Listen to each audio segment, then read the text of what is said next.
Hi, everybody. This is DearMamaSal, and we're live on a Friday lunchtime, which means it's time for us to talk about coping with feelings. And I'm feeling very grateful to be able to do a broadcast. As some of you will know, I have had to cancel quite a few broadcasts in the last month, and there has been a good reason for that, health-wise, and also some other things going on. And what I wanted to do is just talk to you about the realities of things like that happening and why we need to embrace them, understand them, just go with the flow, do what is necessary, and then regroup as soon as you possibly can. Hi, Charlotte. Good to see you. And so hopefully this will make some sense to you in terms of your life. And what I wanted to make sure you understand is that we all go through this thing. So our quotes today are about coping with chaos. And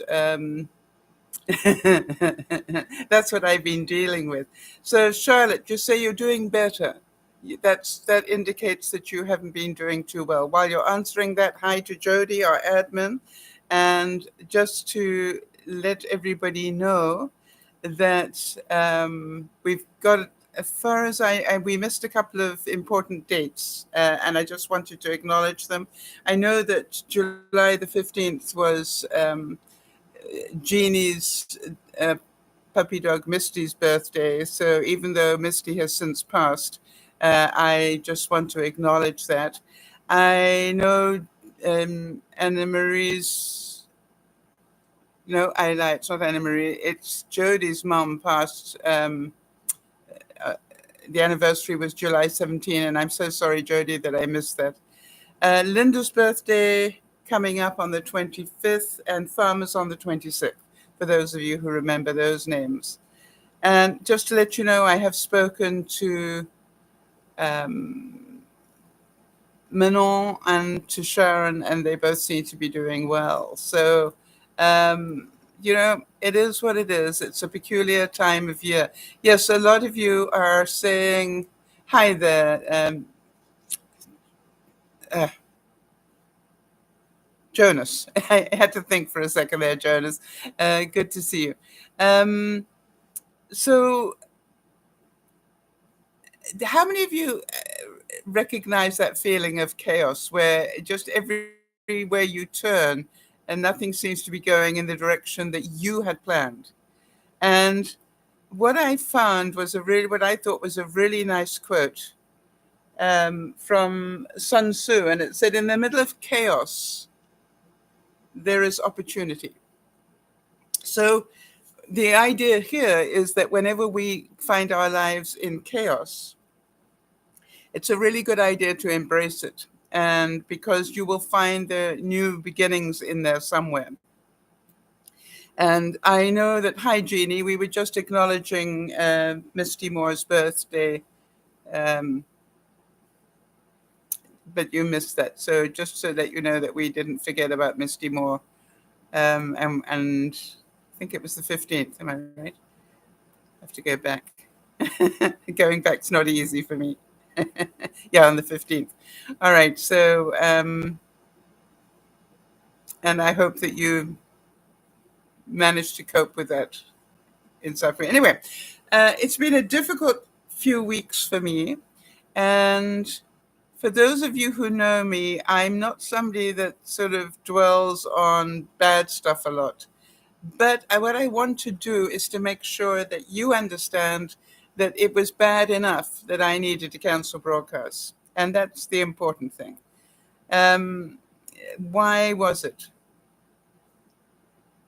Yeah, Jody's saying this is timely. I had a chaotic, stressful day yesterday. And so, yeah, we all have those days. So during the last few weeks, I've had health problems. I don't know if anybody else has had extreme heat we've been having, and I don't have full-blown air conditioner in my house. And then we also had Wimbledon. And each of them had their stories in my life.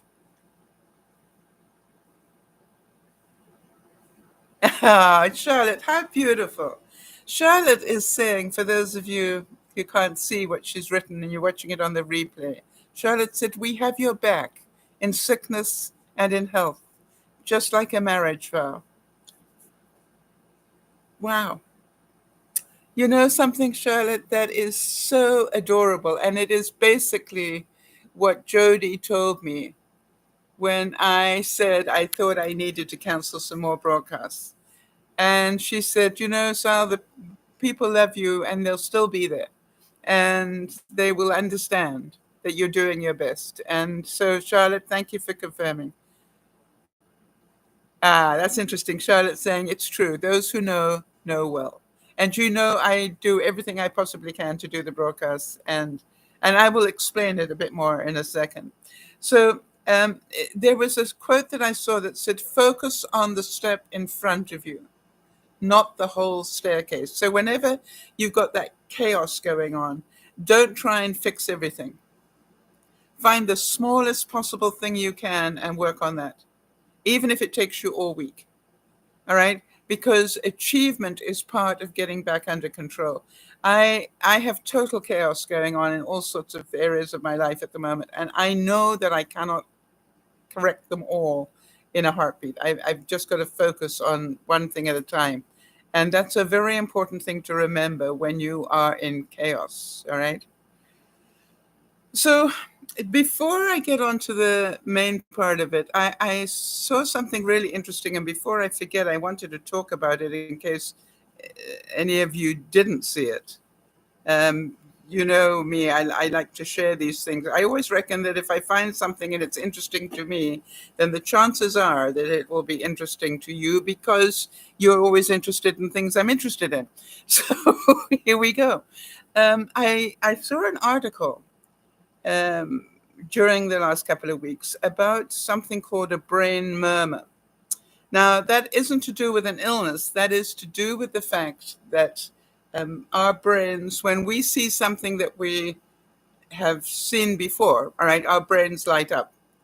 So, you know, if I see a picture of a beach that I've been to, or a Ferrari, can you understand what I'm saying? Our brains light up. And they've been doing a lot of research in this. And what they did was they found out that it's going to be very useful. They're developing the technology to assess it better. It's in the realm of DNA, you know, when they found out about DNA. The reason it's so important is because they believe they will be able to show a picture of a crime scene and put it up in front of a suspect and go, "Do you recognize this?" And that the brain murmur will tell them whether that person was there or not. Isn't that interesting? But being me, I thought, yeah, but that has some bad sides to it as well. All right. And I was thinking about the fact, what about if you are a soldier and you are captured?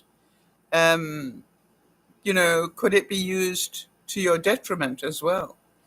You know, where you're busy saying, "No, I was never there," but they can show you the picture and it shows that you're, oh, yeah. So I thought there were all sorts of things. All right, Jeannie's saying, "I thought I'd solved 2 financial problems. Then I discovered they're still up in the air. I have had to be on the phone to 2 different companies so I can get money that is due to me." Yes, it's very difficult. And again, Jeannie, chaotic because you can only control so much of it. And I totally, understand the frustration of those telephone calls. And by the way, I've got a telephone scam that I want to tell you, a mobile scam that I want to tell you about today. Anyway, so let's go first of all to my health. And as you can tell, I'm doing pretty darn well. On a good day. The problem is, and I went back to the cancer clinic this week, and the reason I had to go back was for them to assess how this drug that they've given me is doing. And, I don't like to complain. It's not who I am. I don't like to whinge. I think that's the word. But, I sat there and I said, okay, ask me the questions. one of the questions was, has it affected your life? I said, dramatically, yes.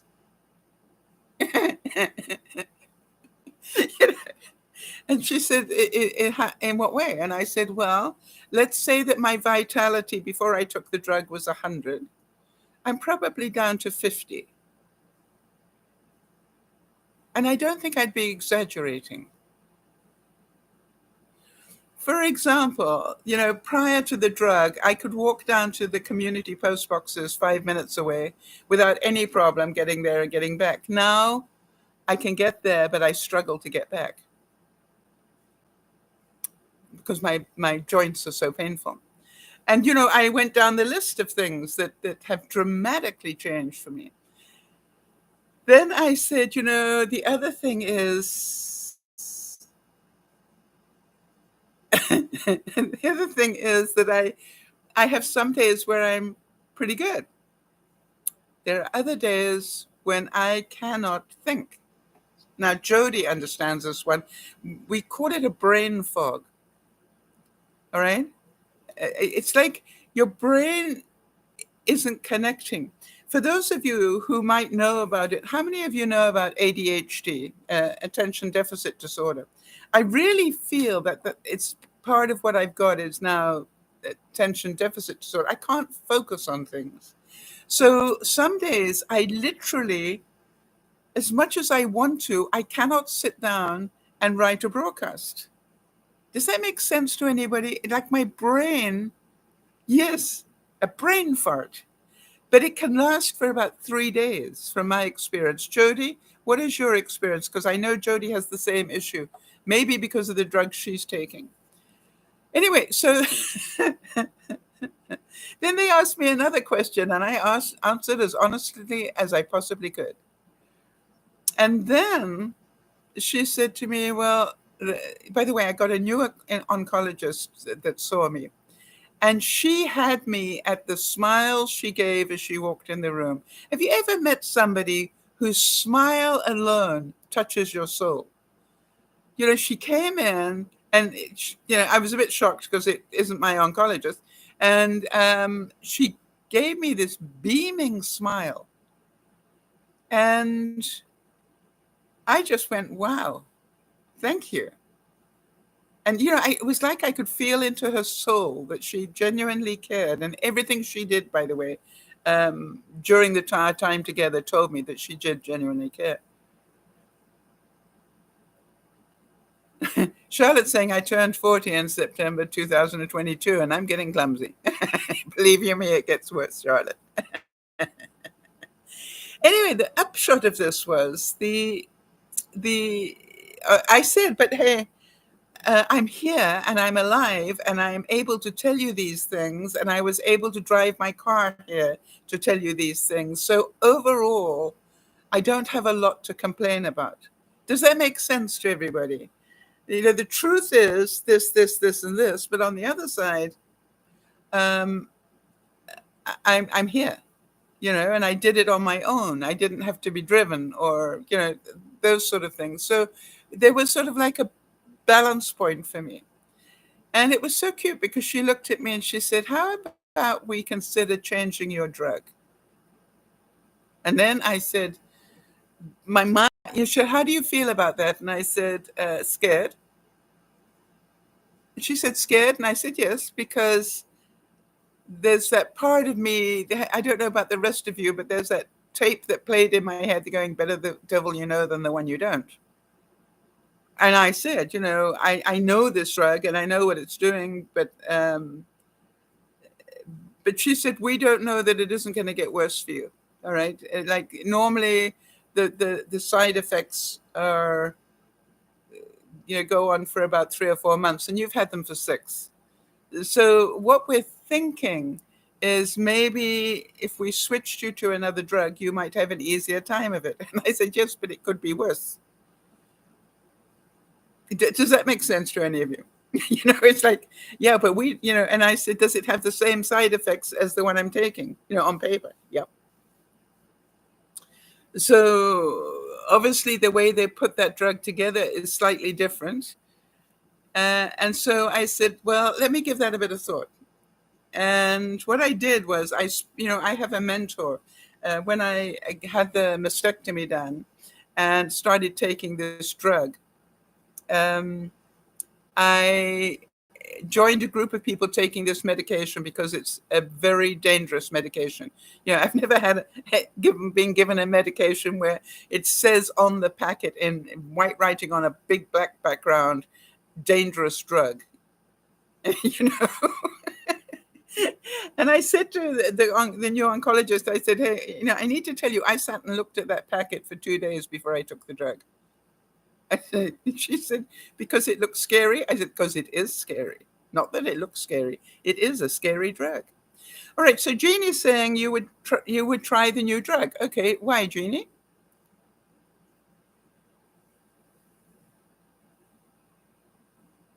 All right. So what I said is I want to go home and think about that, as usual. I don't like to make those sort of decisions in a hurry. So I just decided to talk to my mentor on the support group that I'm on. And she said to me, the one that they're recommending is the one that she's on. And she really recommended it. So I said, well, it's definitely worth a try. And the thing is this, that if I go onto it, when I go onto it, because I have approved that they can switch it over, when I go onto it, I will then be able to spend 6 months there and find out whether it's the same, slightly better, or worse. All right. Now, you understand, slightly better would be good for me. A lot better would be even better. But I go for slightly better. But, there's part of me that goes that I'm fairly grateful that it's not a lot worse. And I think about Jody and all the terrible drugs that she's taking and what it's doing to her body. So, it's about be grateful for what you got, right? Yeah. Charlotte's saying, I choose life, but quality is key. And that's what your mind goes to. Yeah. And Jeannie's saying this drug has been quite difficult for you. So I would try something new, hoping for better. Yes. And that's what I'm going to do. Thank you, guys. But again, it may affect my ability to be able to broadcast. And I hope you'll stay with me and understand, it's just some days I just can't do it. And it's not that I don't want to. And I'm laughing because it sounds so pathetic. But literally, I will sit here on the night before a broadcast, and I'm trying to put a broadcast together, which normally isn't an issue for me, but my brain cannot concentrate long enough to put sentences together or even bullet points together. And you can probably imagine how frustrating that is for me. Right? Can you imagine that? Yeah, I've always had a very active mind, one that works, people said like quicksilver. And when suddenly it is incapable of one thought after another, that's a bit frustrating. So is that a bit chaotic? Hi there, Jenny. Good to see you. Yes, sure, it's chaotic.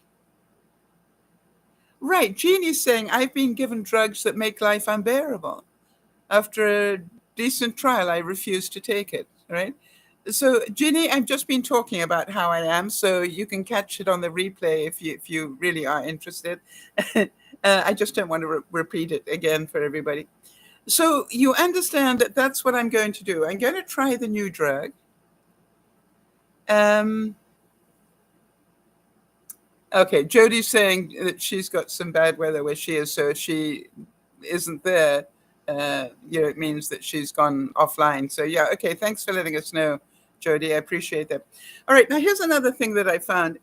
How many of you have been watching the news and seen the drones and what they're doing in the Ukraine-Russia situation? The drones, the remote thingies. And I wondered, as maybe you did, when did they first start using drones? Do you want to have a guess? What year do you think they first started using drones? Boom, boom, boom, boom, boom, boom, boom. Have a guess. Boom, boom, boom, boom, boom. Ba-da-da-da-dum.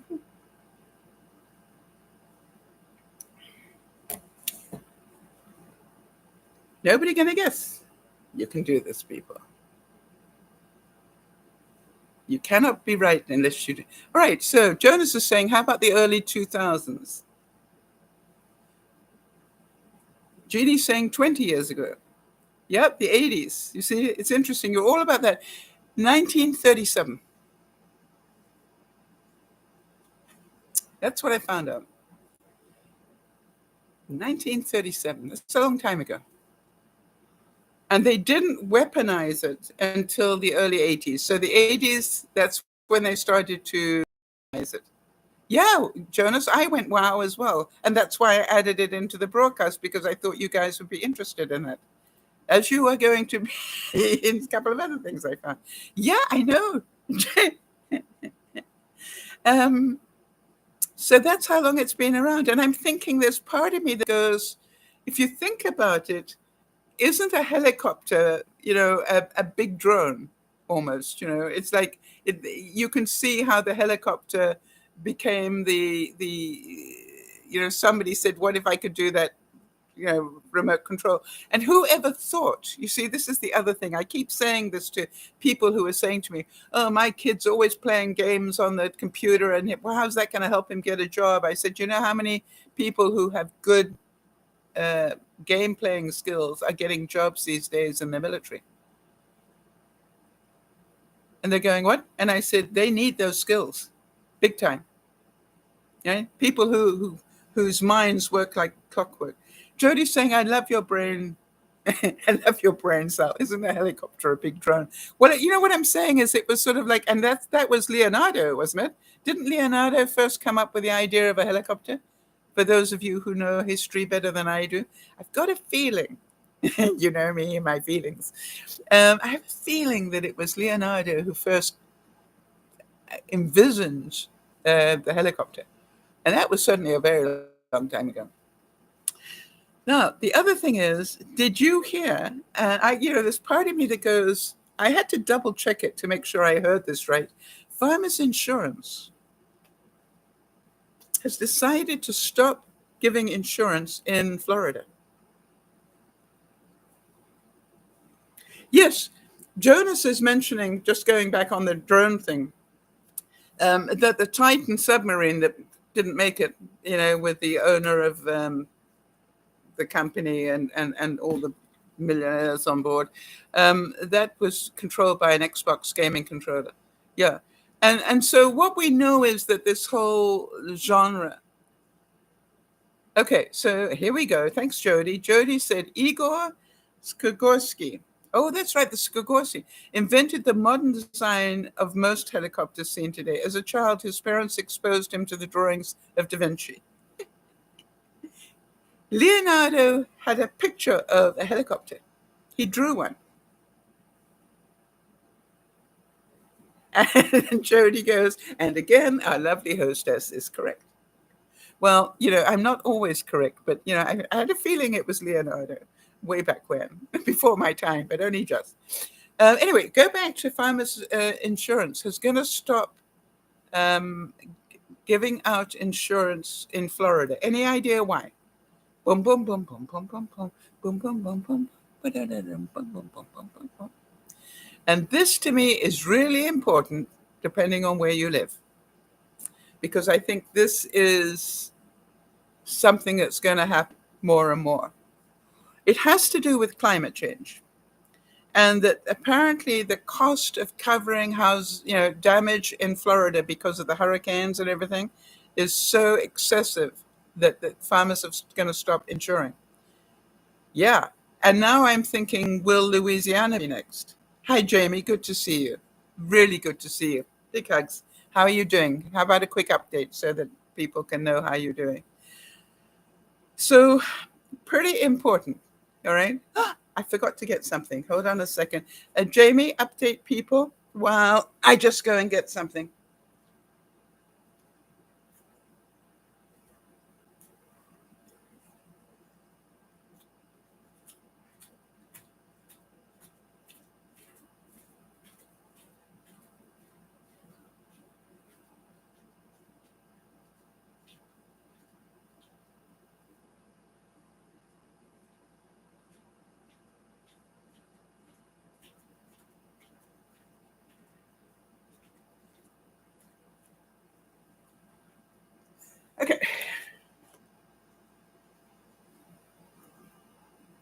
So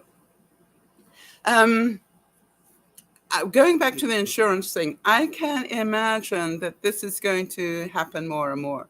So I'm wondering, will it then become, what about Tornado Alley?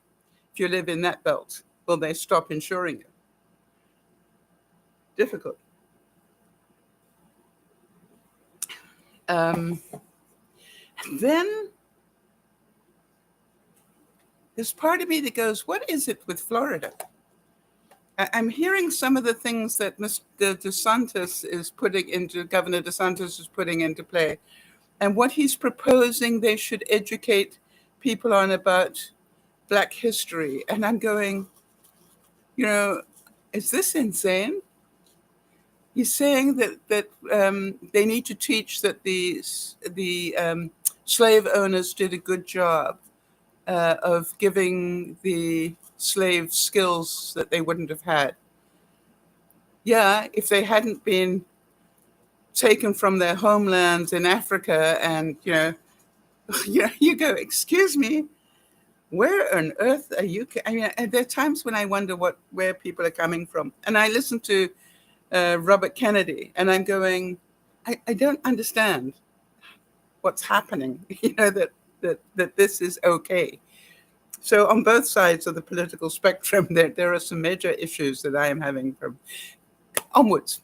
Bounties from my garden. How many of you remember when I struggled to get seeds to grow this big a couple of years ago? All right, but you know me, I don't quit. And I've been doing it and trying to learn how to grow things. And then I just thought I'd show you some. And here are some of the tomatoes from my garden this week. No, this one day. Look at that. I can now go out and get 5 in a day. And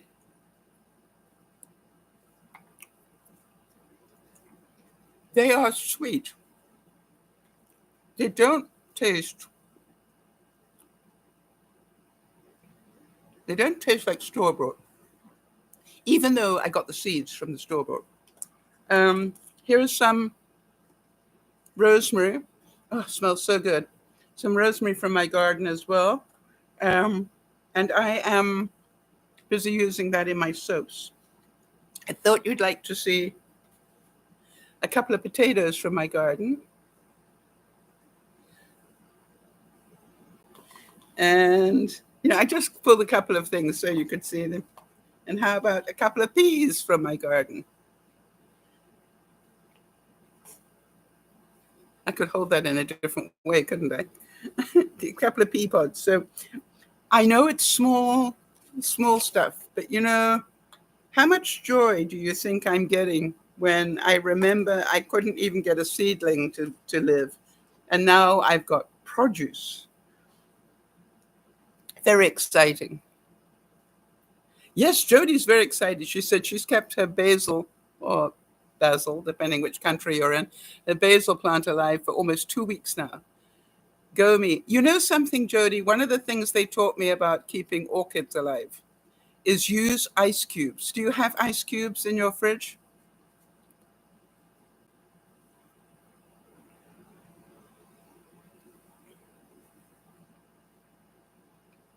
Okay. Ice cubes are a great way not to overwater something, right? And what they said is if you've got an orchid plant, give it 3 ice cubes a week. So have a look. I don't know what size container is your basil plant in.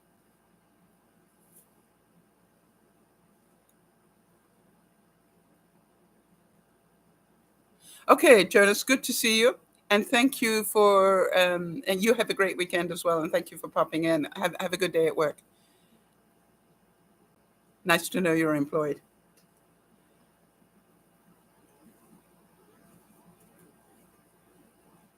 Okay, a medium-sized container, like sort of so big, as opposed to a 4-inch, right? So we're talking about an 8-inch, maybe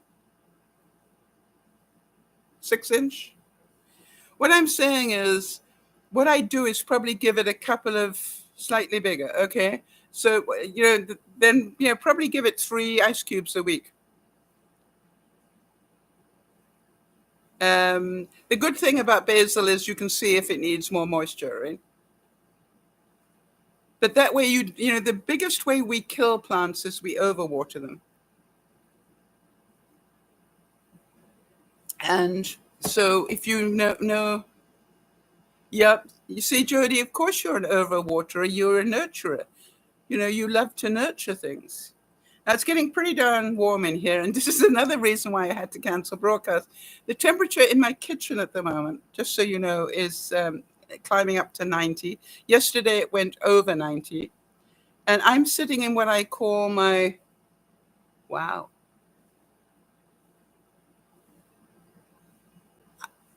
Wow. I'm sitting in what I call my AC zone, and it's 91. Wow.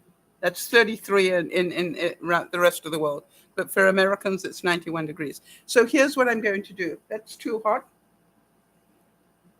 And obviously, it's part of the reason that I can't broadcast in there, because it's way too hot.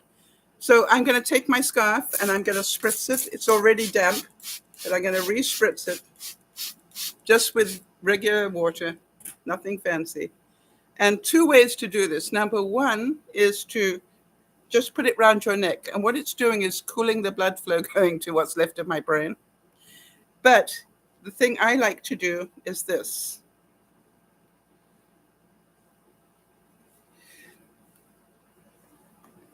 I like to do this because this now cools a much larger area of my body.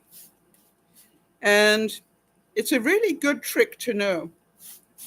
If you happen to be going anywhere, you're going camping or doing anything else, all right, is this: if you wear something that's damp, and this is now damp, what happens is it pulls the heat away from your body. And it'll be interesting to see how long it takes before it needs re-spritzing. So we'll see how it does. Probably needs a bit more spritzing than this. But can you see how simple that is? And again, we would remind you that at night, when it gets really hot, I will wet this down, lie down, and then put it on top of me. The other thing is to wet your bottom sheet, lie down, and then put something wet over you. And I want to tell you, you'll almost be shivering. I know it's hard to believe, but that's how incredible it is. Anybody else got any? Oh, the other thing is take a shower. Every now and then I will get too hot and I can feel it. And I go, okay, fine. And what I do is I will go and walk into my shower at the normal temperature and then systematically turn the shower down, and until it's almost cold. It's amazing how cool you can get it that way. There's no way I'd walk into a shower that cold. But when you do it slowly and let your body adjust to it, it's amazing. And then you walk out, and it's just like a totally different feeling. And of course, your wet hair will keep you cool for quite a while. My buddy Ciora, who's been helping me downsize and helping me in the garden and stuff, she's gone on vacay this week. And she asked if she could have the day off. I thought that was so cute, because she's gone camping. And can you imagine camping in this heat? So I hope she's okay. But does that mean that I had a day off from downsizing? See, this is the interesting thing. Would it be the perfect thing? Well, Ciora's not here, so I don't have to do it. I did it anyway, because I wanted to keep up that I do downsizing every Thursday. And what I did is I found Ciora actually found a whole box full of stuff. And they're little stargazers that I made for people. And I've still got quite a few of them. And it basically has a little card on it that says that I'm your stargazer. I'm a reminder to keep your feet on the ground, but your eyes on the stars. And it's true, isn't it? That there is a balance about life, right? Keep your eyes on the stars, sure, but keep your feet on the ground. Jody was a classic example this week. She's getting really good on this risk management thinking. She realizes that, even though she's got a problem in her apartment, because they haven't done some rewiring that is necessary for her to be able to use the air conditioner. She's got a box fan, and she realizes she's going to be totally missed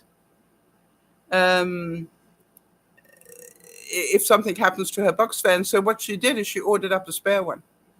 And that to me is so clever. It was a bit like when the pandemic started and we ordered up the freezers, right? It's like, that's so clever. If this is going to be the way of the future, then making sure that you are cool is really important. Now, one of the things I wanted to know, how many of you remember I bought that battery pack for when I have power outages, and it can run my computer and my phone and my LED light, this LED light I've got right here. Oh, can't move it. Oh, forget that. Other things may fall. Oh, you can just see the corner of it there. There it is. That's my light. See it? There you go. Okay. I'm happy now. So if I have a power outage, I know I've got a computer, and I know I've got a phone, and I know I've got light. And then I've got my emergency lights, all right? And they're just magical. I just take my regular light bulb. Actually, my light bulb in here is an emergency light. So if there is a power outage, it will just act as a normal light. So, and I'm so happy that I got those. Jeannie's asking, what exactly is a stargazer? It's just a little gift. You know me, I like giving people gifts. And I get up and show you one, but they're in the shit. And that would take far too long. But I will get one out. Oh, it says my battery's running low. It'd be a good idea to plug it in. I will get one out and show you when I next go to the ship. All right. Because I've just put them all away there. And then I made big ones, and I've got one left, a big one, and that's like a money piggy bank. It's got a hole in the top so you can put money in it. Sure. But surprise, surprise, I actually got rid of the molds, let the molds go. And that's probably not altogether a brilliant idea because I had them specially made, but what the heck. I think the chances of my remaking them are little to none. And therefore, time for them to go. Next thing, how many of you remember when I got Nigel the Ninja? That's my food processing thing. And it's a 3-in-1. It is a big blender. It is a mixing bowl with 2 different blades, one sharp and one dough type blade. And then it also is a smoothie maker. Okay, so it's 3 different parts to it. Absolutely love it to bits. And I have to report that this week, the smoothie blade decided it had done enough. And I was horrified. How can you do that to me? And I was scared it was the actual base unit. But I found out that the big blender still worked and the mixing bowl still worked. And then I thought about it. I have used that smoothie maker probably minimum 3 to 4 times a day, every single day. And I bought it apparently in August of 2020. That was my birthday present to myself. So I thought that was 3 years of 3 times a day. I reckon that was okay. And I think I just paid $20 to replace the blade. So not too bad. But it was just like, what? Nigel? The other thing is that, for those of you who watch me with the learning curve I had with my air fryer, I want to tell you, I don't know how I lived without that thing. Because with this heat, you don't want to turn an oven on. I'd be eating nothing but cold food. But, with the air fryer, it takes so little time. Jody's saying the Ninja products are really well made. Yeah, I totally agree with that. And that's one of those things which is, yes, Jeannie's saying the same thing. I've got my money's worth. And for $20 to replace the blade, for another 3 years. I want to tell you, I also kept my magic bullets. For those of you who've got a magic bullet, I have 2 extra magic bullets. And the reason is that I use them for different things. All right. One I use for my crafts, one I use for the backup for Nigel the Ninja. And then I've got Nigel. So mostly I do my heavy work with Nigel the Ninja smoothie part, the ice crushing and stuff. And then I use the magic bullet for lighter stuff if I'm just doing a milkshake, without crushing ice sort of thing. Got it? There's a method in my madness. But why have I got 3 different ones? I use them for different things. And I now have one that, I use solely for my craft work. And it stays away from my kitchen. The other reason that I was missing, of course, was because we had Wimbledon. And, I don't care how old I get and how long I have been away from England. Wimbledon is part of my life. I grew up watching it, and I think I will go out of this world probably watching it. What a way to go. But, it's like I love sports. As you know, some of you will remember the days when I was busy with big Canucks fan. But, there's something about Wimbledon. And then, of course, Jody will tell you that a couple of years ago, I spotted this young Spanish guy playing. And he was pretty much a nobody at the time.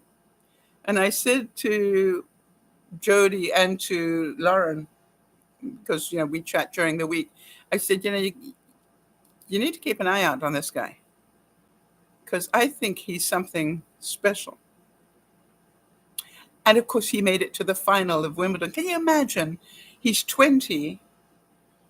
He spent his whole life dreaming of going to Wimbledon.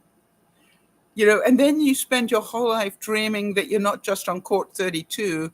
You dream, now I've made it to Wimbledon. Now you dream to get, to maybe the top 16. It would be a huge dream. Here is this little guy, 20 years old, who made it to the center court against the 28-time winner or something ridiculous. How many times, Jody, has Novak won Wimbledon? It's a ridiculous number of times. Now, there's a story behind it. Anyway, the good news is my guy, it's my guy. Carlos is my guy. And he won. And so humble. And I thought it was so beautiful. He was saying after he won, he said to Novak, the Serbian, he said, when I was hitting a ball against a wall, you were already winning events. Yeah, that's amazing. All right. That's how long Novak has been winning. All right, so Novak's won 23 Grand Slam titles overall, including 7 Wimbledon titles. That's right, 10 Australian Open titles, 3 French, and 3 US Open. He is now 36, I think, 36 or 39. But here is the thing. This 20-year-old, to win Wimbledon, he's not the youngest. I think Bjorn Borg was the youngest. Could be wrong on that, but I think it was Borg that was the youngest. But, I think he won at 17 or something. But here is the thing. You imagine, when I first started to watch him, Jody, correct me if I'm wrong, I think I said to you at the time, and he's already made $1 million. He's number whatever down the list, but he's already made $1 million. And I want to tell you, he's so exciting to watch. That he, if he carries on playing at this level, he's going to be a superstar.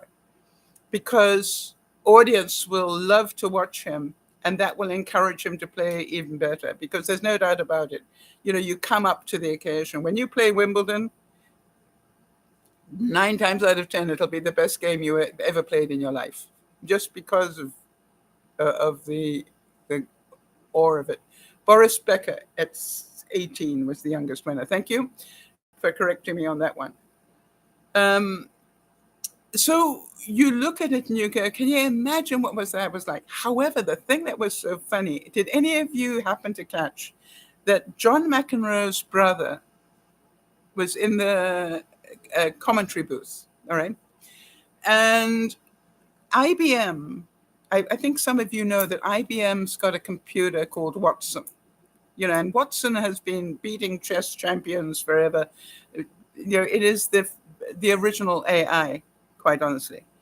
Oh no, to me it is. It probably isn't the original one, but you know what I mean? It's the one that I first remember where computers beat humans. So here is the thing. IBM predicted that Carlos would win and announced it. They did a thing. The AI predicted that Carlos would win. And Patrick McEnroe, brother of John, in the broadcast booth with his cronies, said on air, obviously that computer is watching different games from the ones that we watch, because there is no way, as much as we love him, that this young guy is going to beat Novak. Just based on his experience, based on everything else. And I love the character where it makes me cry, where Patrick McEnroe publicly apologized to a computer and to the IBM Corporation and said, I want to apologize to you for doubting the wisdom of your technology. Your computer saw something that we didn't. And we, in the broadcast booth, we had 3 top tennis, commentators who know all this, we've got a backup of stats people, all that, and we missed it.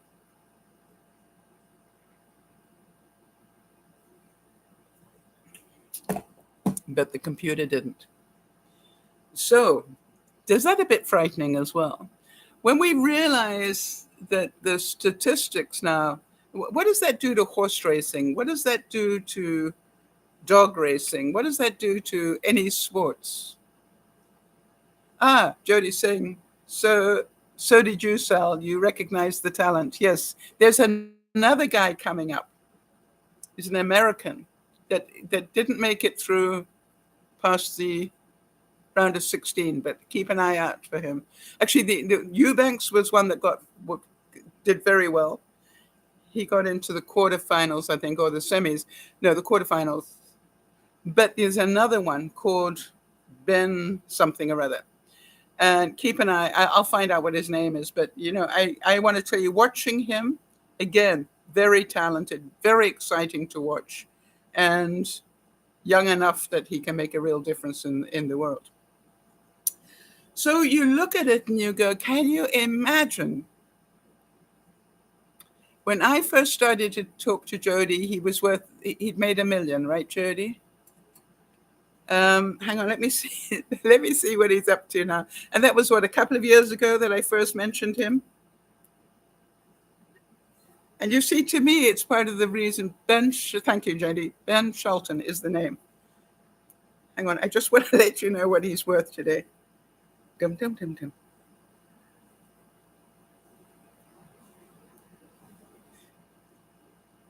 I think it's exciting myself. You know what I mean? It's like,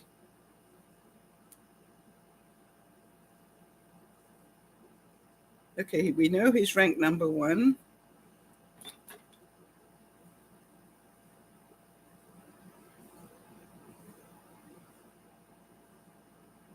Oh.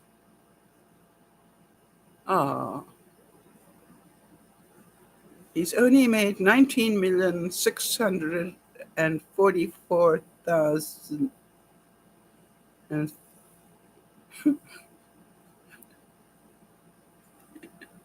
he's 20, for goodness sake. Can you imagine being 20 and you've already made 16 million doing what you love? But how many of you agree they earn their money?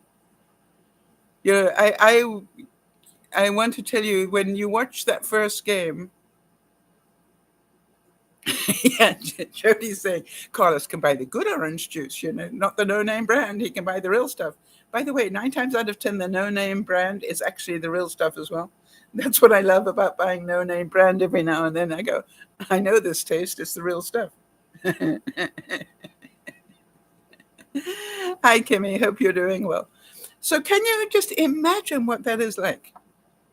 And then you ask yourself, and I didn't do that, but let's see how much the other guy's worth. Hang on, Novak's worth. No, I don't want that. Give me the, here we go. Okay, so Novak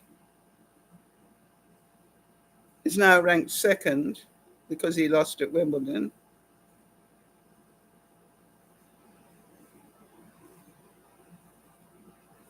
And in his career, he's what, 36 now? Thank you, Jody. He's made 171,250,000. Why is he still playing? Is the question, right?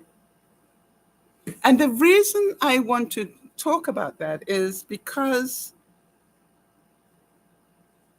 yes, Jody's saying that Novak's speech was endearing. Yes, Novak is a very cool, very classy guy when he wants to be. And also his emotions are really delightful. You don't see a lot of emotion from him on the court, although we did at Wimbledon this year. But, you know, it's like you do know when he gets into being interviewed, you see a different side to him. So what has all this got to do with chaos? Can you imagine the chaos that being the coach of a young guy who's 20 and now has made it to Wimbledon? Can you imagine the chaos in that coach's life? And the reason I say that, there was part of me that went, how much does a coach make when the guy wins? I don't know why. In all the years I've watched Wimbledon, I never asked myself that question. Apparently, it can be anywhere between 5 and 10%. So you go, he's only just started making serious money. And the money can only get much bigger because the price of having your logo on Carlos is now going to be astronomical. You know, and you look at it and you go, that coach, you know, is a millionaire himself now. So it's, I don't know, it's just like, you don't sort of think about that, do you? And then you look at the whole thing. Why Wimbledon? Why is Wimbledon such, you know, because it was the original championship, right? It's the major grass championship. People don't like playing on grass. It's a very different way of playing. I want to tell you, believe me, I know. But the thing is this, you haven't made it in tennis unless you've made it in Wimbledon. You know what I mean? You can win all the Grand Slams everywhere else, but if you don't win Wimbledon, then that's a whole different thing. The other thing is, do you know how long it takes for them to get your name onto the board? On the Wimbledon board, inside of all the winners, it takes them 20 minutes. So in the time that they're being interviewed, by the time they walk past the winner's board, their name's on it. I think that's wonderful. They obviously have both names ready, you know, that they can just put on there, but they you know, like it's on Letraset or whatever, but it's ready to go. But literally, by the time that player walks past the board, they can have their picture taken. I think that's classy. Now, obviously, it takes them a bit longer to get your name on the cup. I didn't know this. Did you know that when you get your replica, you obviously don't get to keep the big cup, but you get a replica. They have all the names on the replica. How they do that, I don't know. But, it's a smaller one, but the smaller one still has everybody's name on it, including, obviously, yours, if you won it. But, there's part of me that goes, if for any reason Carlos never got to play tennis again, we don't know, right? Because life is chaotic. Even if we never got to do it again, you understand he's already won Wimbledon, which is the greatest show on earth in the tennis world. Yeah. Jody's saying, imagine holding that championship cup, the history. It's like raising the Stanley Cup, but more so. And the reason is it's been around longer, I think. But, it's like you work, it's like the kids growing up playing hockey, right? You start playing hockey believing you're going to make it to the Stanley Cup. That's what you do. Or you start playing baseball believing you're going to make it to the majors. And so, you look at these people who actually make it, but we forget how much they gave up. I think one broadcast, if you remember, I talked about when they walk off that court, I thought, they do the media, obviously, because we see that. I thought after they've done the media, they probably go and have a really good meal and then collapse. No. In order to dissipate the amount of adrenaline in their body and all the damage that 5 hours of playing a match takes, they have literally about 3 or 4 hours, I think, Jody, that I talked about, of downplaying, all right, your body. In other words, they have to go on a bike to get the non-adrenaline blood flowing. They need to go in ice baths, they need massages, they need this, that, and the other. It's about 3 hours before they actually get to relax. And you go, they've just played 5 hours. Before that, they had to warm up. Jody is confirming, by the way, that Wimbledon started in 1866 and the Stanley was in 1892. So, and imagine being Mrs. Carlos, Mummy, Mrs. Alvarez. Can you imagine? Alcaraz. It's my boy. He just won Wimbledon. And when you look at it, do we think that Novak will stop playing because Carlos beat him? No. By the time you've played this game for that long, the same, they will continue to play competitively for as long as they can. And now, and when they finish doing that, they will, continue to coach so they can continue to play. Yes, Jody's saying Carlos's little brother was so cute. Yep. I think there's a lot to be said about how many things did that family have to give up so Carlos could make it there.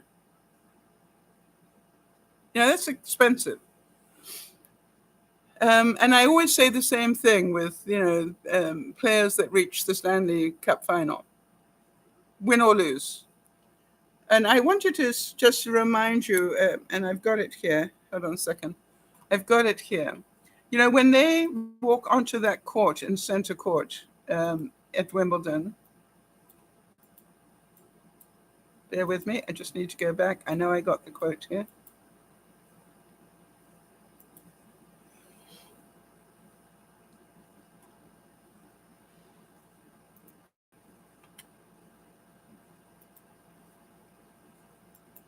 Computer's just being a bit slow.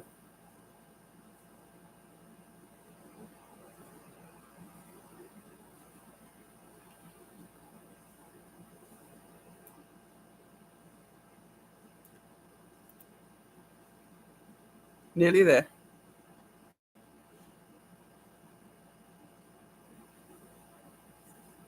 You know, when they walk out onto center court,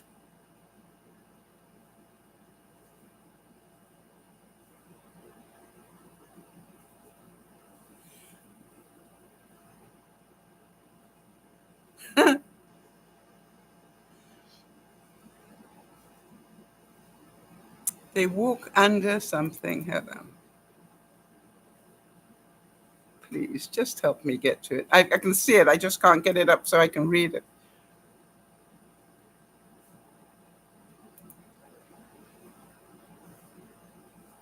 There we go. Getting better.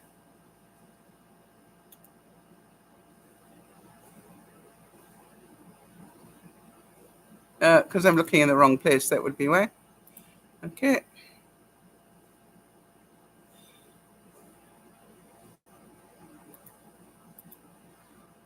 All right. So there's some words from Rudyard Kipling's poem, if you remember that poem, and they all have to walk under it to get onto center court. Right. And the words are, if you can meet with triumph and disaster and treat those two impostors just the same. All right. It's about win or lose, right? When you go onto center court, you've got a 50% chance of winning, maybe more in some cases. But the truth is, win or lose, you still played center court. And you still will give everything. I don't believe anybody goes to center court or any other competition and says, I think I'll just do half of my capability. Right? Do you agree? I think everybody, when they, try for anything, give it their all. And when you give something your all, it can be really chaotic. Really chaotic. Jody, I was thinking about, all that you've been through with all your illnesses and even where you are today with your illnesses.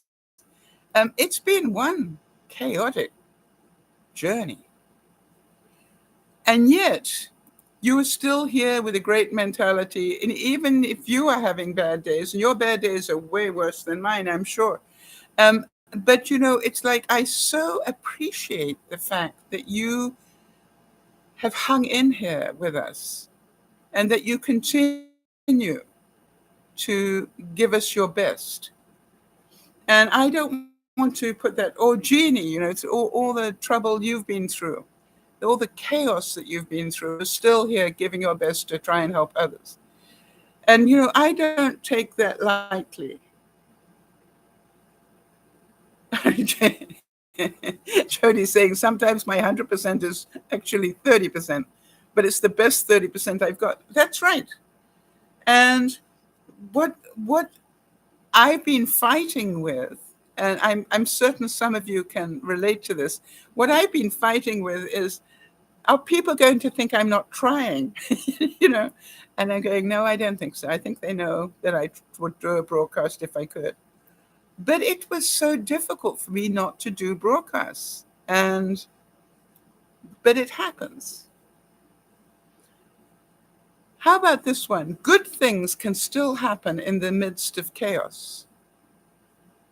One of the things that I had to do is I needed to go to the cancer clinic. And I didn't phone up Doug and ask him to take me. Why? He's a week away from his mommy arriving from Kenya. And you know how tied up he must be. And so I decided not to ask him to take me there. I decided to take myself there. But he phoned me because I gave him an update. And he phoned me and he said, who took you? That was pretty chaotic. And he said, let me be clear. You need to go back to the cancer clinic. You will let me know.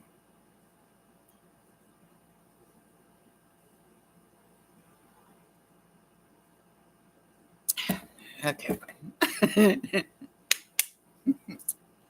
So do you agree? Good things can still happen even in the midst of chaos. So what I did was I had a lot of fun this week in the moments where I could, do something. I was playing with my soap experiments, and I've had such fun with it. And one of the things that came up when I was at the cancer clinic, interesting, it came up a second time, happened to me with the physio, and now it happened at the cancer clinic as well. They weigh you in, and one of the things that the cardiologist, oncologist said was, "Oh, that's good. You haven't put on weight." And I said, "How do you know that?" She said, "What? We checked you in." I said, "No, but you don't know. You haven't asked me how much exercise have I done. So you don't know whether I've put on weight and have done the exercise to make it look like I haven't put on weight," which is what happened. And she said, "I'd like to apologize." I said, "Good. Because I've worked hard to keep that weight under control." But it frustrates me that they presume that you haven't done anything. By the way, this is now already dry. So here we go again. Oh, temperature's down to a very nice toasty 89. It's unusual for it to drop this soon. How about this? Henry Miller said, "Chaos is a score on which reality is written." Do you agree that life really is pretty chaotic? And, we need to be more grateful for the quiet times when things are not chaotic, because in its normal flow, life is pretty chaotic, which is why the most useful attribute you can have, or trait that you can have, is flexibility, the ability to be able to go with the flow. And I wanted to just remind us of that. I had to realize that, if I canceled broadcasts, would anybody left by the time I got back again? Well, it isn't the point.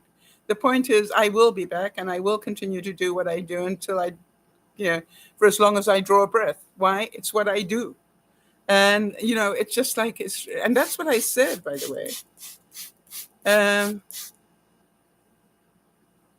Oh, you want one of these little sprays? I got a big one. I was going to say Kick-Ass.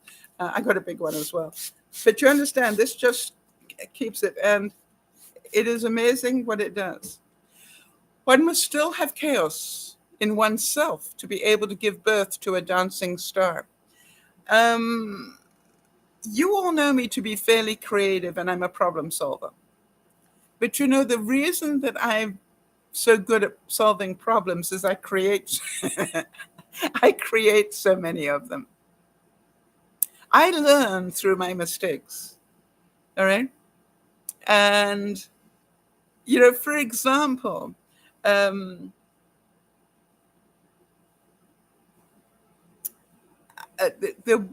was trying to do something with the soap, and I thought, I wonder if that'll probably end up on my tombstone. I wonder if I put the soap in the blender. Well, I got soap foam. And then, if you got lemons, make lemonade. I thought, I wonder what would happen if you actually molded soap foam. And I know Jodi's seen it, but did I show the rest of you? I got to show you. Hold on. I'll be right back. Oh.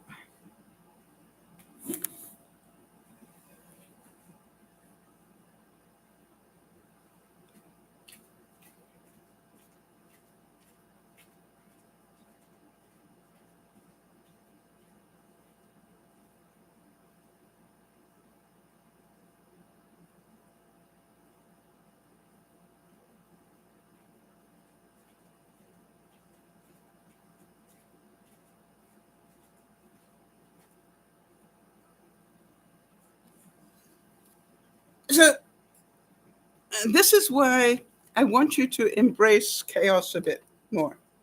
So then I went, I wonder what would happen if I actually put the soap foam into a mold? And the answer is, if it's a total mess, it doesn't matter. See, it doesn't matter to me. That's my mentality. But look what I made. Now, the little rose on top, I made because I had, a little bit of soap left over, and I thought, what am I going to do with that? Because I obviously don't want to waste a whole lot. So I've been keeping what I call secondhand soap, and then I color it and make things from it. But isn't that beautiful? And if you look at it, it almost looks like it's been crocheted. And it's light, right? Because it's foam. So what if I hadn't asked myself when I totally messed up with the blender? You see, to me, it's an opportunity, right? Remember how we started? That sometimes the whole reason for chaos is to show you an opportunity. Now, the thing I did this week, which was so exciting, is, I didn't put that back very nicely. What I did this week is I made my first loaf type soap. That's when you make soap in like a loaf pan. And now it's going to have to wait for a couple of weeks to dry. All right. But once it's dry, I'm having issues putting this back together again. But once it's dry, what I will do is I will cut it during a broadcast so that you can see. But basically, I've got a lump of soap that's like this big. And then you cut it like this. So, but it's going to take, I would think, at least 2 weeks to dry it out. I took it out of the mold a little bit early, but you know me, and patience isn't my middle name. But again, I had some colored soap, and I didn't know what to do with it. And then I thought, I'm going to start making my own colored soap to go in my toilet system. So I got blue soap coming through. And I thought, how would I do that?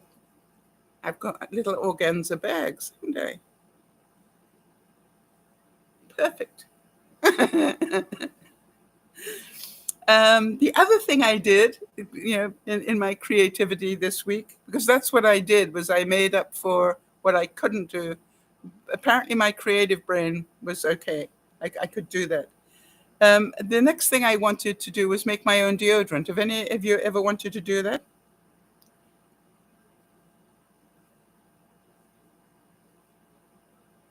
And the funny thing is, what do you really need for deodorant? That was the thing that surprised me when I did the research. So after I did a lot of research, I tried to make some and I didn't like it. But here's what I found out. I keep all my wet wipes. Whenever I use a wet wipe, I don't throw it away. Those things are really well made.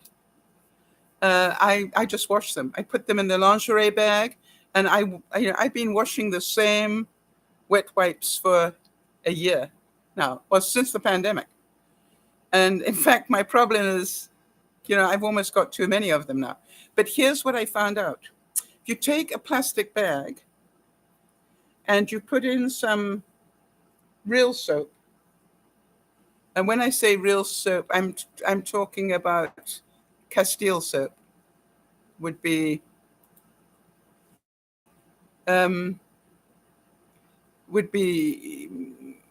my suggestion.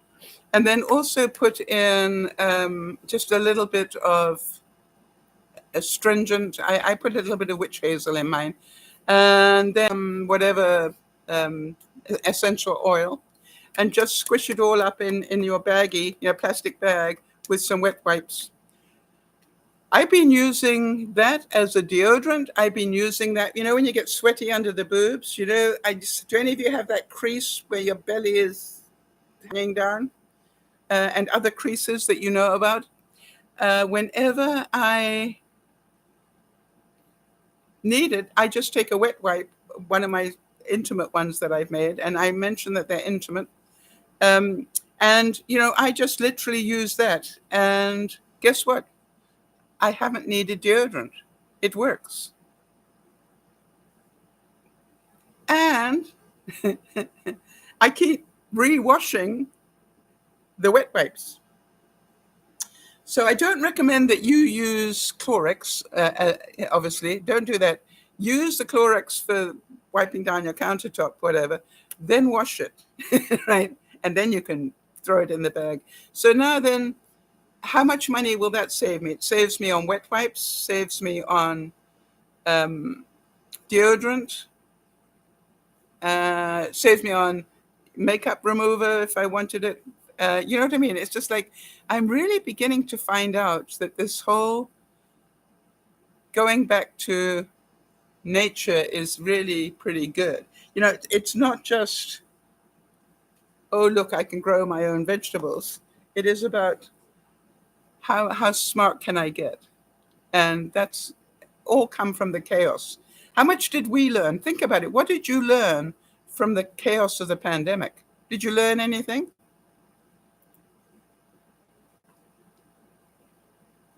If somebody, sat at your knee and said, I believe you were alive during the pandemic, what did you learn from it?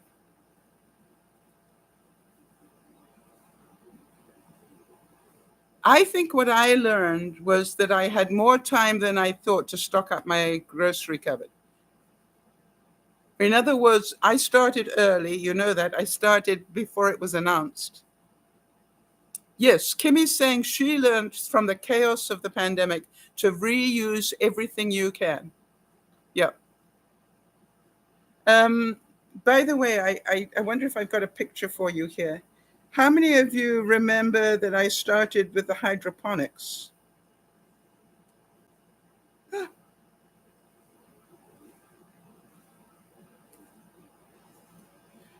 I just realized I can show you my loaf. Just saw the picture here. Okay, I don't know if you can see that, but there is my first loaf. Jody's saying, I learned that I'll never take toilet paper for granted again. And having a spare freezer is invaluable.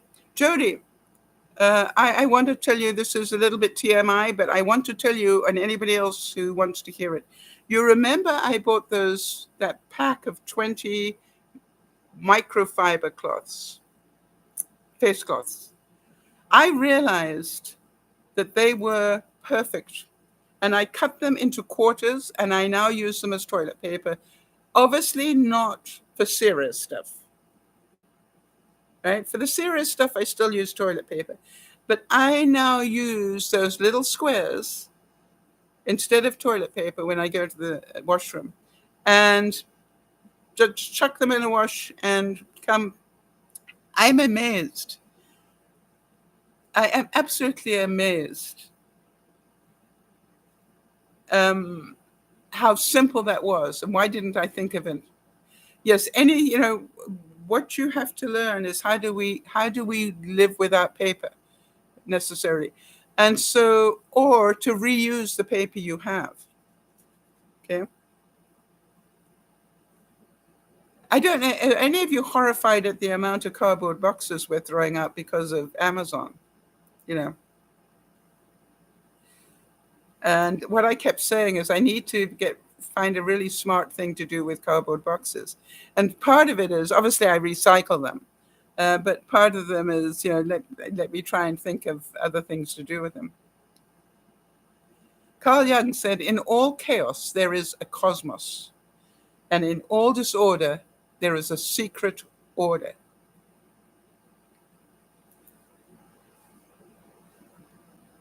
And you see, when you get into these chaotic states, we all learn things from it. I am pretty certain that none of us expected the climate change to come upon us as quickly as it has.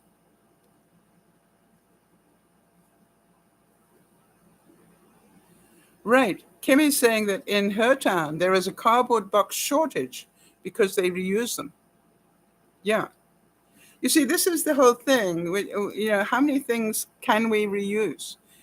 All the stuff that I'm downsizing, I understand I could have a dirty great yard sale and make some money.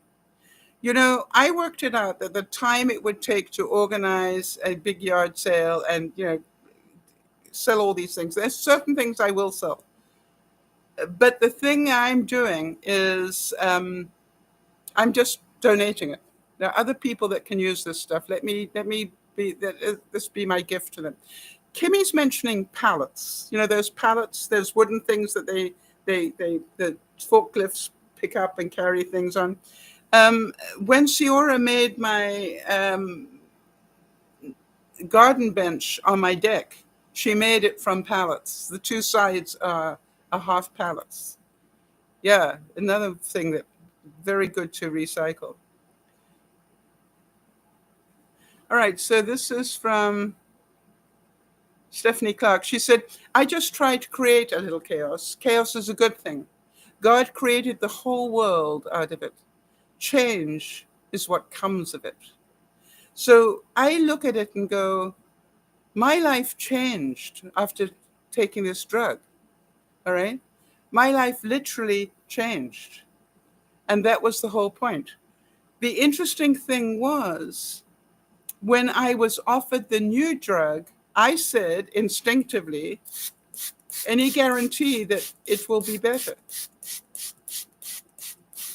Or what are the chances that it will be better? And then obviously, what about worse? How likely is it?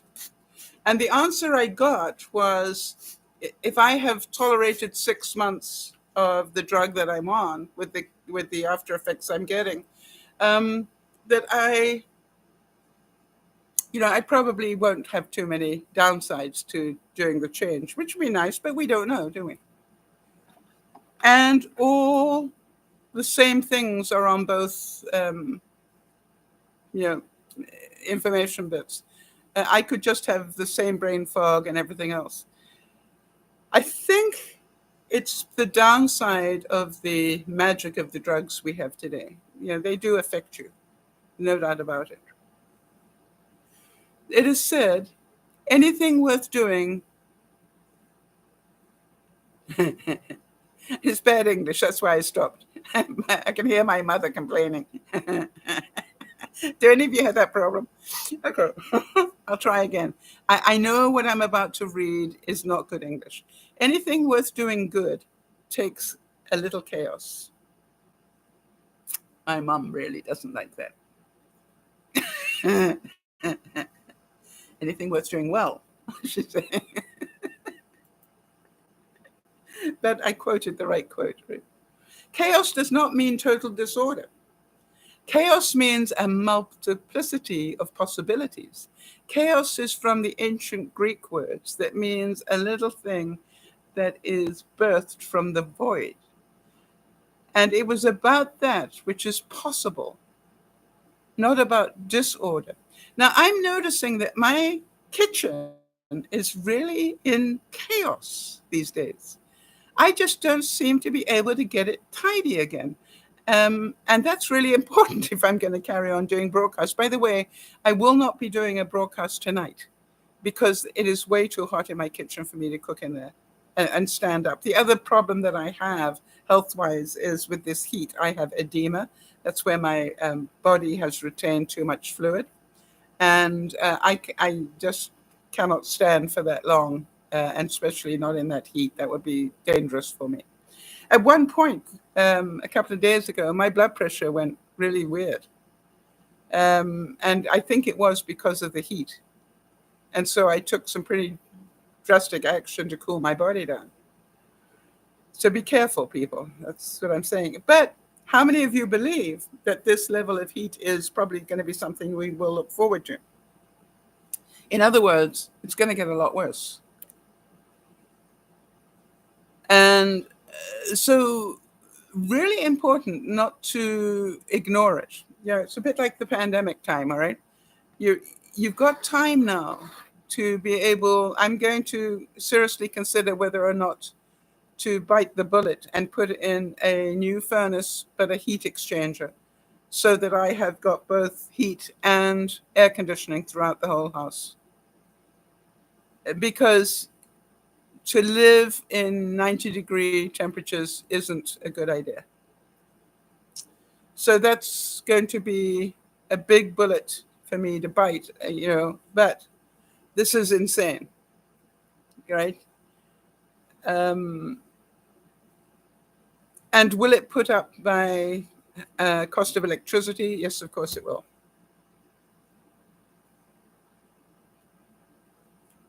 But will it bring me peace of mind, because I will be both cool and warm in the winter? So that's what I'm going to look at. The other question is, maybe I just buy a second air conditioner for the other end of the house. Kimmy's saying they've put me on cholesterol meds and I got headaches and an upset stomach. My blood pressure went up. My blood glucose went up. I had to stop taking it. I'm on, that happened to my sister as well when they put her on steroids.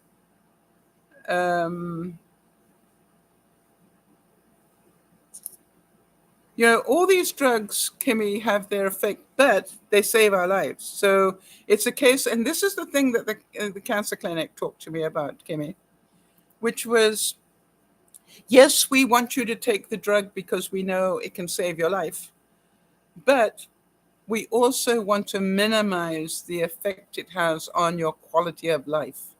And that's what they're interested in, is how to keep my quality of life. Obviously, the fact that this drug has affected my mobility so drastically, I don't know, it's like when I go to get up, I have to do that very slowly, because I have to wait for all my muscles to sort of, and my joints to get in the right place before I can move. So getting up for me is a two-step process.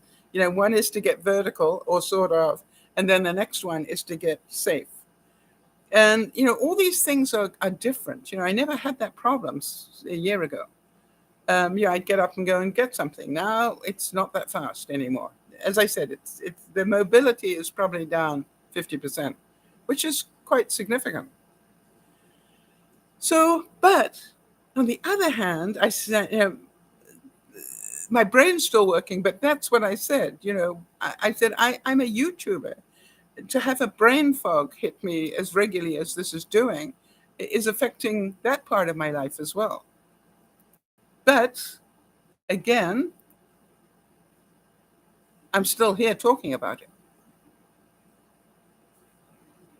How about this one? Henry Adams said, chaos often breeds life when order breeds habit. And so I realize that think about this, in order to have order in my kitchen, I need to do two things. Number one, I need to put everything away. Pretend I'm having an open house. Find a place for everything again. All right? And then keep it that way. Now, I know I can do it because I did it when I was selling my house. But boy, I seem to have these. Do any of you relate to this? It's just like, if there's an open space, let me just put this here for now, and then I go, oh gosh, no. So what it takes is discipline. And here's what I found out. When you get the brain fog, you don't have any discipline at all. It's just like, it's literally like ADHD. It's just insane.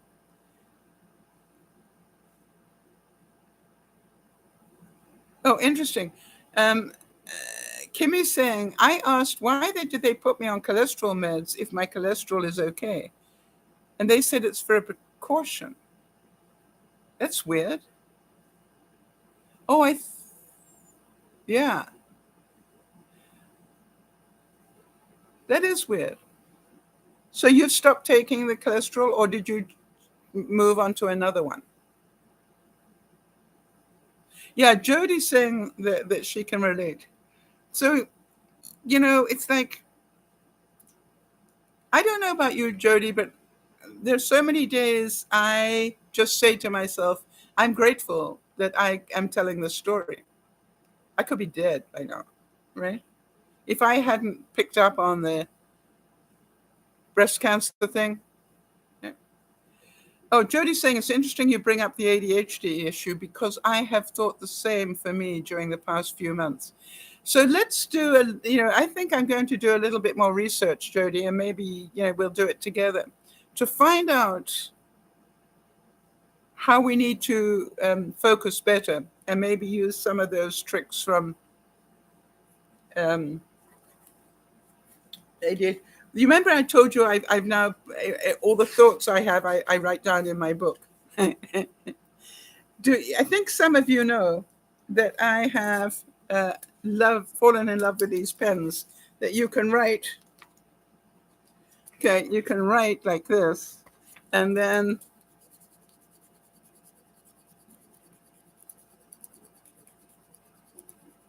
do you stick your tongue out when you concentrate? Okay, but then you can erase it like this. Okay? Now, and how does it erase? Right? The way it erases is by the heat, friction. Okay? So here I am. I'm hoping you will all laugh about this because I'm certain you're going, only so. So I'm sitting, multitasking, got the computer on, got the notepad with what's going through my brain. I'm amazed how many things I write down during the day. And then I'm having a meal. But then I'm on diuretics for my, the water retention. Suddenly I've got to go pee. Put the plate down on the notebook, go off to pee, come back. And there are whole sections of my notebook were missing.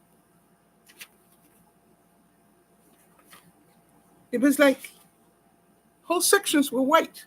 When I looked at it, they were white. And I'm going, what happened? My notes have gone. And what happened was the heat got rid of it. Are any of you laughing? And then, what if? See, I always ask that chaos moment. You see, through that mistake, I learned something I didn't know. I did the research. And if you stick it in the freezer for a few hours, it comes back. Not quite as strong as it was, but enough that I could read the notes. How many of you are going, that is so cool, Sal? I thought so too. And then I realized that I need to simplify a lot of my life now, right?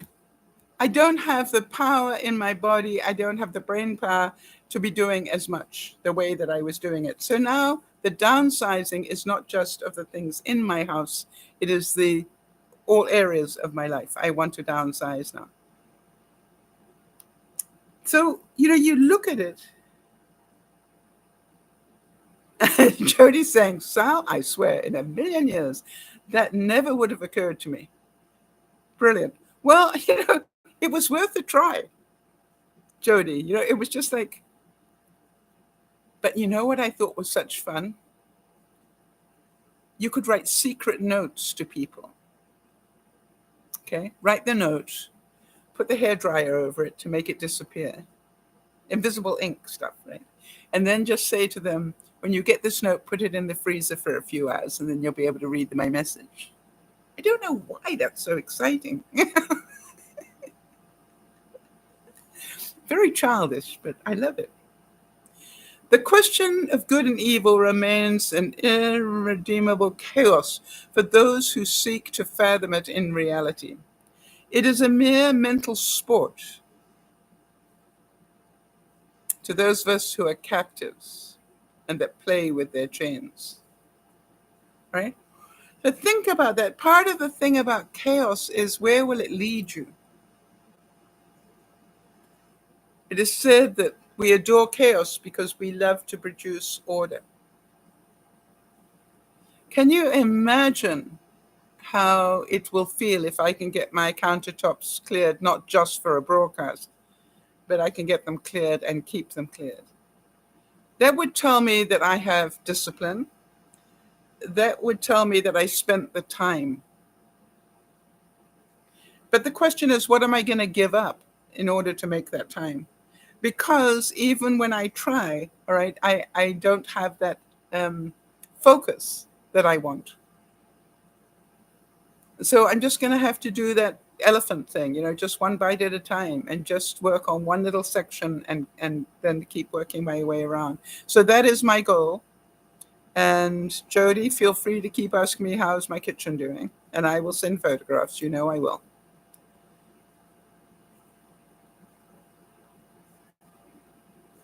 How about this? Fighting is pure chaos. And to be a good fighter, you simply have to be prepared mentally and physically to handle the chaos. I often wondered, talking back to Wimbledon, what it must be like to be, obviously they make friends with one another, right? When they're on tour together all the time. They have to make friends, whether they want to or not, it's bound to happen.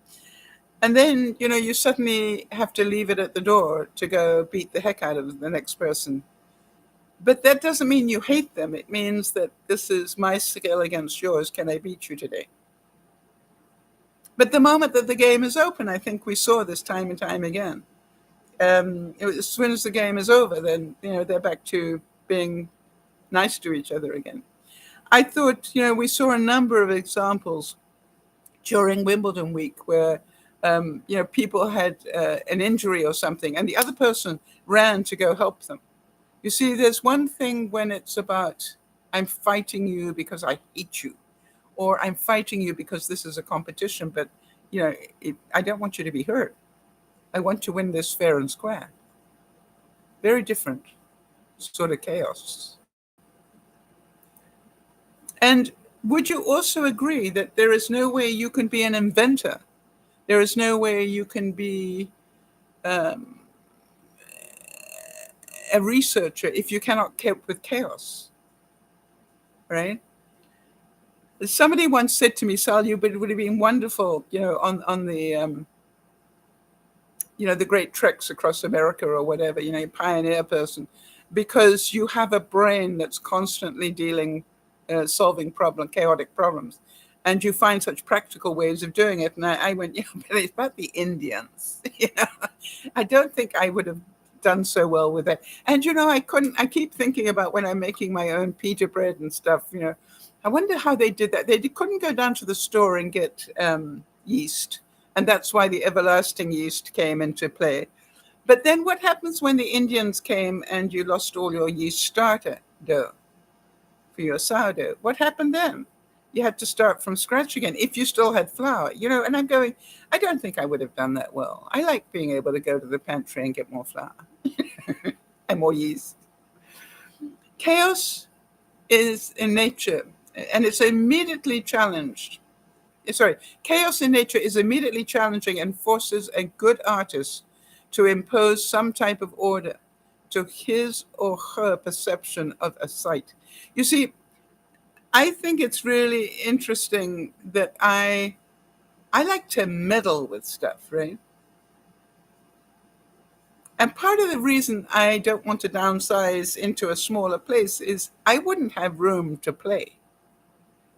I'd have to keep tidying everything up. At least when I've got the space that I have, I can make a big mess and close a door or two, and I like that.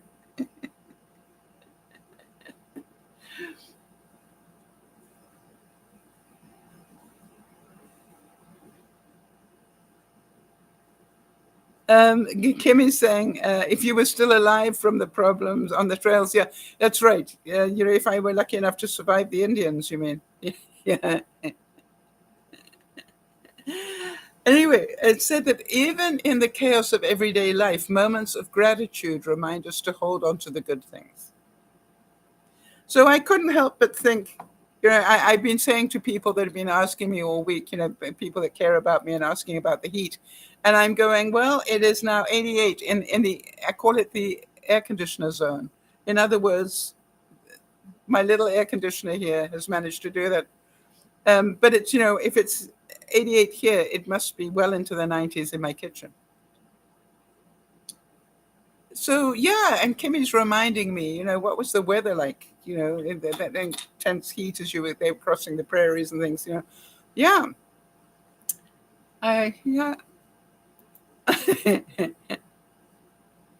How about this? Andrew Stanton said, "Art is messy. Art is chaos. So you need a system." And what always amazes me whenever I want to go and do work in my confetti corner, which I'll be starting again when the fall comes, of course. I do confetti corner in fall and winter.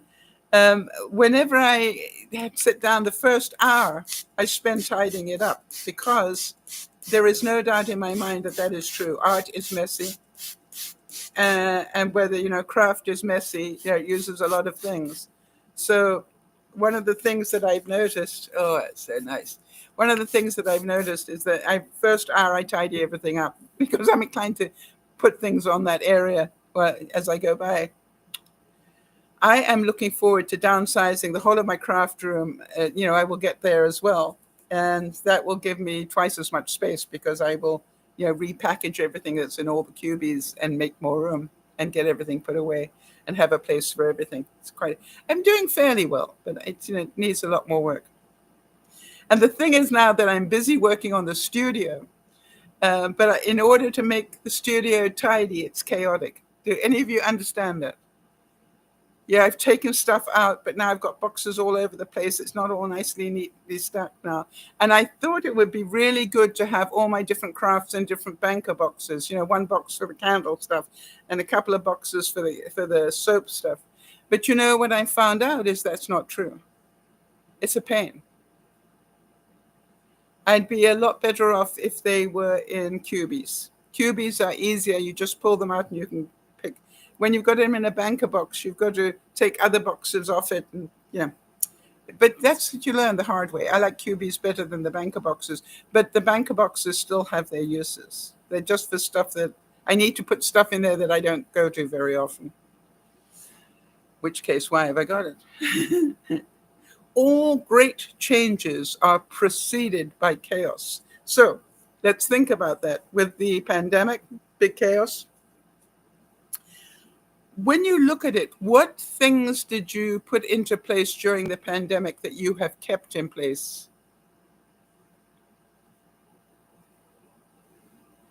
And what things have you changed? That's what I want us to think about.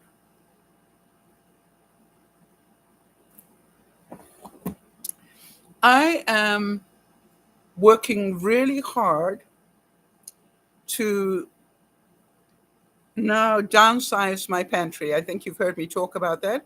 I'm doing pretty well. I would say I'm about halfway through the food that I had stored in my pantry for the pandemic, which, I'm now, and I keep moving the old stuff forward and putting new stuff behind it. But I think I'm about halfway through there now. And I have one day a week that I call, dumpster dive day. And that means that I need to go find food in the deep freeze, the big deep freeze, and I need to dumpster dive it. I need to get to the bottom and pull something out of the bottom that's been hiding. And not only is that a good thing to do that, but also it helps remind me what is in that section of the freezer. And I try to go to a different part of the freezer each time. It's that big. One of the things that I would say I have learned as a result is I don't need as much food. And I am buying less food in some areas, packaged food, more fruit. And what I try to do now is have at least 2 fruit smoothies a day. All right, where it'll be a peach and half an orange with a piece of citrus, either lime or orange, and then some ice, and I blend that up. All right, so Jeannie's saying she downsized her freezer foods, only replenish a few items. Yes, That's right. So you're working through that as well. Jody's saying you're doing a great job on the downsizing. We're working on it too. Made about 1/3 more room in the freezer, trying not to fill it up again right away. Yes, I think again there's that balance of what is good to have now. And I think that, my freezer, both freezers are still pretty full, but they're beginning to have a little bit of room left in them. Do you know what I mean? It's like, it's not a total Jenga anymore. It was a Jenga puzzle. You had to, it was a very tight jigsaw puzzle that fitted beautifully all the way to the top. And now I'm beginning to be able to move things around a bit. I even have cleared one basket. That surprised me. I managed to clear one basket, and now I keep that only for cheese and butter and ice cream. That's where it goes. Yum. All right. When you look at chaos, though, it's said that a great deal of chaos in the world occurs because people don't appreciate themselves. So let's think about this.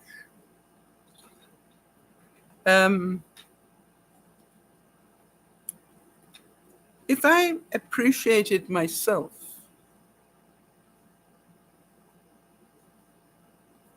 I would ask myself a question. And this is a question that I'm starting to ask myself. And I want you to answer this honestly to yourself. You don't have to do it, talk out loud here. Which is, if somebody came to visit you right now, what would embarrass you? Oh, interesting. Jeannie's saying, I've been using about half a cup of yogurt daily as an after dinner snack. Yes, and I want to tell you what makes it really nice, Jeannie. I got frustrated because fruit, goes off so quickly, the berries and stuff. So I now learn to take a lot of my fruit and freeze it. And what I find is, to have yogurt with, and just throw a couple of frozen cherries on top or a couple of frozen strawberries on top. And then what I do, a little bit of oat and almond granola over the top of that makes a wonderful dessert, and lots of different textures. But good for you. I am definitely eating differently since the pandemic. Definitely eating differently. So do you agree that a little bit of chaos is not a bad idea? But now, before we go, let's talk about the downsides of chaos. I am pretty certain I am not the only person in the room that has a problem with some of my spaces looking chaotic. And it does frustrate me, and it does make me angry at myself. Because the only way that happens is that I have not taken the time to put things away. And why do I not do that? Right? Because I'm so busy getting on to the next thing I want to do. And I think one of the things that I need to learn before, in this lifetime is, don't start the next thing until you finish this one. But, I am so busy. It's my nature, right? It's so busy. I'm on to the next thing. And, I'll clean that up later. But I don't. And then I end up with chaos. Oh, but have I learned a lot this week through the chaos? Yeah. By the way, I got frustrated because my dishwashing soap that I was using wasn't working well enough. And I don't know why. And I just went, well, you got so many resources at your fingertips now. So I made myself some more of my own dishwashing soap that has some bleach in it, so that every now and then I can throw a bleach tablet in there. And boy, does that make a difference to everything. All right. So Kimmy's saying one of the reasons that she hasn't been on is she's been cleaning and downsizing. Well done. I'm amazed how much I've thrown out, Kimmy. Literally, when Siora comes on Thursdays, she's on vacation yesterday, but when she comes on Thursdays, she takes bags, contractor bags of stuff away with her every time. All right. And she takes some to the dump and some to the Goodwill. And that, by the way, is the key to it. If I package it all up and go, well, this stuff needs to go to the Goodwill someday, I'd be going through it all again. And now I don't. I just say, take it, take it, take it, take it. She's actually amazed how quickly I can make those decisions.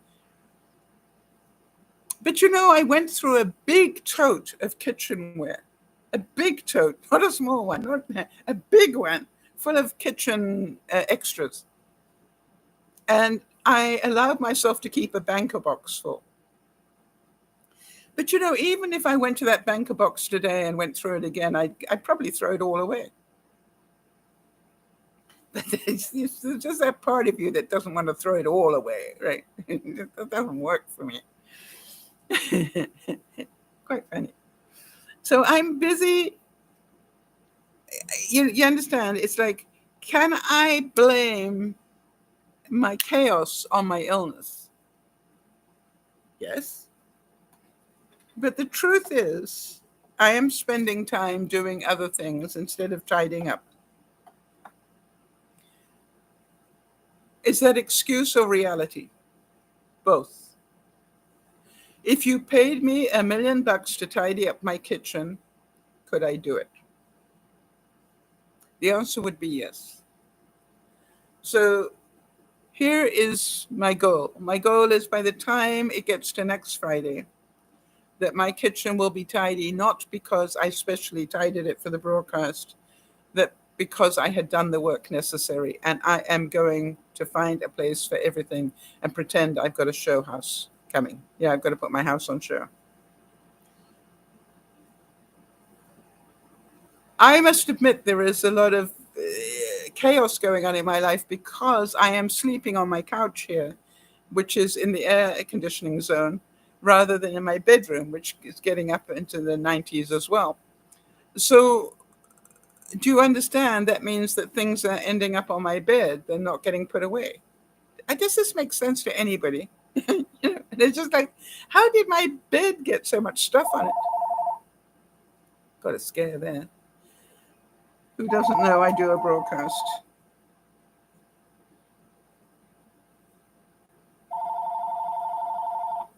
I need to take that. No. All right, so this is about, I am going to make a difference in my life. The difference is, whereas before it might have taken me hours to fix the problem, now it will take me weeks to fix the same problem, but that's okay. The way that I will prove that I wanted it badly enough is that I do it. And stop talking about it and do it. It's possible to do. And I just need to want it badly enough. And it's much more fun just to sit and play games on my phone. I noticed that I started playing games instead of doing exercises on Billy the Bike. And then I said, why don't you do both? Why don't you do Billy the Bike and play the games while you're doing Billy the Bike? Well, I do my weight exercises. Well, then you need to decide. And the truth is, I know, 30 minutes of either walking while I'm binge watching or 30 minutes on Billy the Bike.